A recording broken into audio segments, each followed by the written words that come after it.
YouTube, we're back. Marco's not wearing a vest. We talked about independence a lot of times, but we don't get a lot of them in because not a lot of them are made and not a lot of people resell them back. Today we have a couple of badass independents that I'm excited to show you, along with a few usuals and some special pieces. Stay tuned.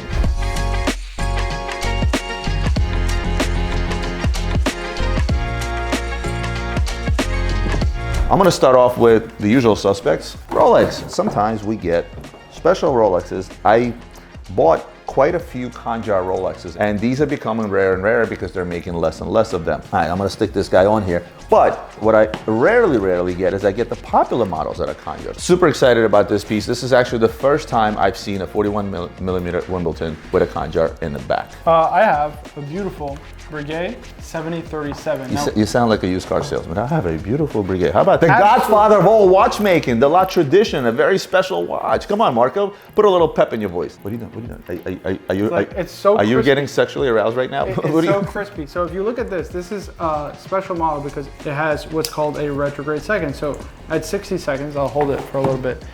It will flick back to 0.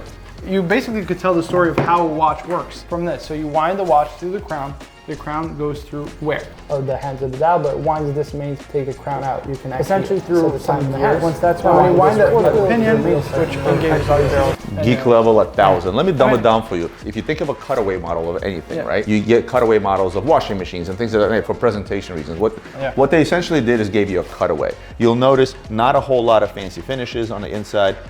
Whether it's the back or the front. Obviously there's finishing on the rotor because that's something that would be visible anyway. But the idea for Breguet to make the La Tradition is to show the traditional watchmakers that have been doing for so many years. I mean, even here, right open on the dial, you see the parachute shock protection system. It was the first ever shock protection system ever invented in a wristwatch. This one is in rose gold. I love these. I think these are good price point watches. You can find these, I think, under 25,000 all day long. Exactly. And you're getting a Holy Trinity dress watch in a unique case shape. It's also like semi-open work. We call it like a poor man's 𝗕𝗏𝗬𝗬𝗬 when it first came out. And I don't like to use the term not popular, right? Rolex is popular, this is less popular. And what they did with this guy is they gave you an option for a dressy watch that's actually big in size. And on top of that, you know, by exposing the balance wheel, it sort of gives you the fake indication that's maybe a 𝗕𝗏𝗬𝗬𝗬. Yeah. A lot of bang for your dollar, number one. Number two, I think it's a big look. And again, Holy Trinity brand, it is an Audemars Piguet, but aesthetically, it's just a beautiful watch. So if you look at these two insignias on the rotor, you know what they are?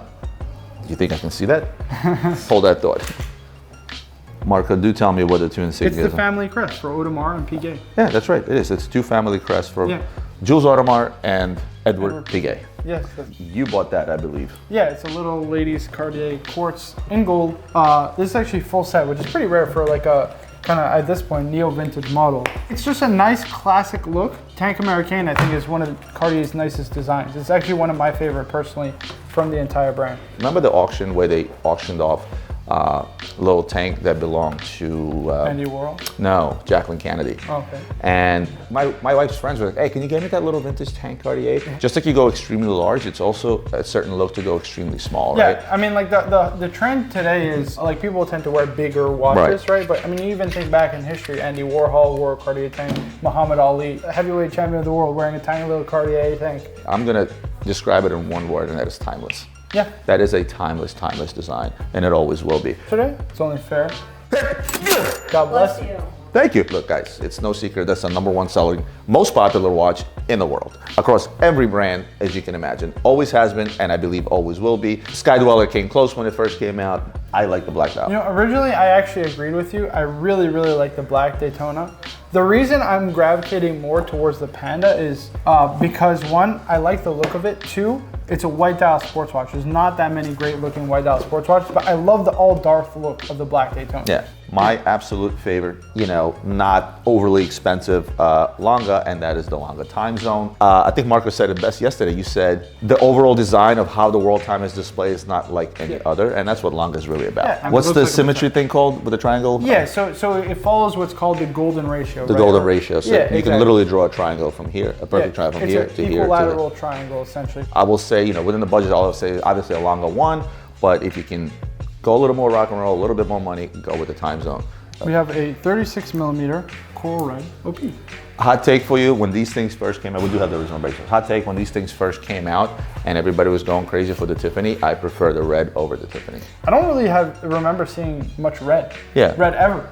You're right. And the thing about this red, like, you can tell easily because whoever bought this aftermarket, they didn't match the color. This is a true red color. This is more of a coral red. You know who actually popularized this red dial? No, but I'm sure you'll tell me. The greatest basketball player of all time. And his name is not Michael Jordan. Oh, we're not getting into that argument. Batgirl, how much more? What more can we say about the Batgirl? Can we safely say now the market price has stabilized? They've actually gone up slightly in price. So where they're trading at? Like so today, pending year and condition, you're going to pay at least $17,500 for a Batgirl. You know, how many people out there bought the dip? Think of it this way, right? And that's what people have done. And when that happens, guess what? Well, Prices climb. It's also these were watches that were trading 25, near 30,000 for the Pepsi at one point, right? So people got priced back into these models and they're picking up the deals. People often ask me, why don't these manufacturers just raise the prices and know what they're reselling for? Because the only thing, if they go to 15 retail, they're going to be selling for 20 on the secondary. I don't think it's that simple of an equation, but that's what I think. Fair enough. Audemars Piguet diver. This is the blue/yellow diver. It comes with 2 straps. The diver was an experiment from Audemars Piguet that went well and went really well. At the time where the Oysters were uber popular, bigger, better, right? Officers were in the market. Nobody cared for Rolex. They said, well, how do we get under that $20,000 price range while still making money? They said, you know what? We're gonna make a non-chrono and we're gonna make a diver's watch, right? So to take a chunk out of that market, they came out with a couple of limited editions, starting with, do you know what the first diver limited edition was? No, tell me. It was the one made for 𝗏. And it took off. And they said, okay, well, then you know what? I'm gonna come out with a regular diver. And the first diver they came out with was a closed back diver, which was all, like, this is a later version, open back. They got the price under $20,000 and it took off and they never looked back. I mean, the divers are still being made till this day in so many variations to become a regular part of the offshore lineup.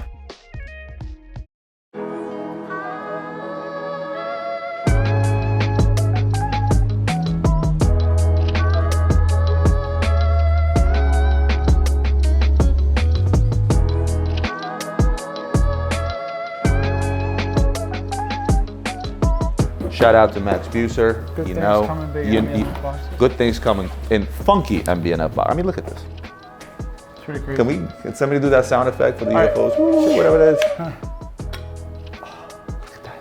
It's pretty solid. So this is actually the Frog, one of, I'd say, Max Buser's probably most recognizable and iconic designs. There's literally nothing that looks like it. The reason they call it the Frog, obviously, is the 2 eyes that tell the hour and minutes.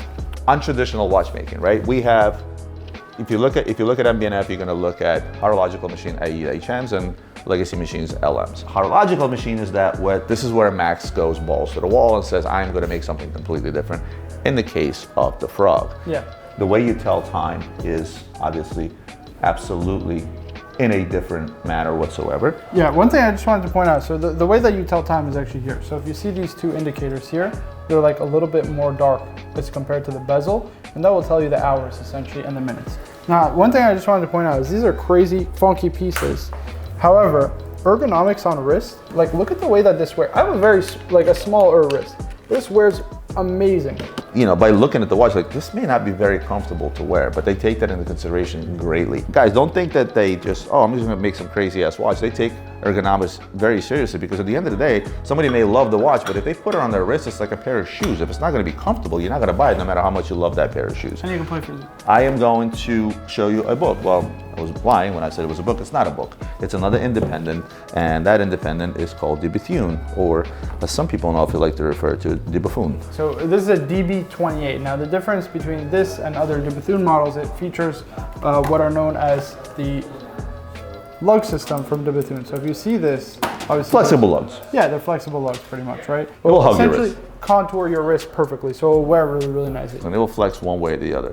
Yep. So if your wrist is fatter on one side and skinny on the other, it would actually contour. It's got the power reserve indicator on the case back, bullhead crown, which is pretty much like DeBethune calling card. Moon phase here at 6 o'clock. And this has like a lot of the kind of DeBethune hallmarks, right? So this bridge right here, that's very like Star Trek-y. That's very DeBethune. So I love the little moon phase indicator. Most people think it's just like a ball bearing or something. That's actually a moon phase indicator. If you can zoom in on that. So the way that they achieve that, like half metal, essentially, look, the ball is made up of 2 different metals, and they fire the metal essentially. And actually, their bluing process is they have a patented process on how they blue titanium. So they're, the kind of blue models, DB28 kind of blue it's literally a one-of-a-kind blue. Even I mean, if you want to talk about, look at the pusher to set the moon phase. I mean, even that, that's got blue titanium. That's blue titanium, and that's proprietary to DeBethune. It's little things that some people may not notice. Yeah, it looks cool, but it's a big process to get this right. People often ask me, well, Roman, why do you love independence so much? Because their thing is innovation, bringing new things to market, because it's very, very hard to innovate with something that's been around for hundreds of years and to bring something new. So they find ways not to only innovate horologically, but they also find ways to invent via process of finishing or design and things of that nature. And that's why I absolutely love, this is one of the things I love about MB&F. This is why I like DeBethune among a handful of other watchmakers. I think we're done with our unboxing. YouTube, like, comment, share, subscribe. Let us know your thoughts in the comments, and we will see you on the next one.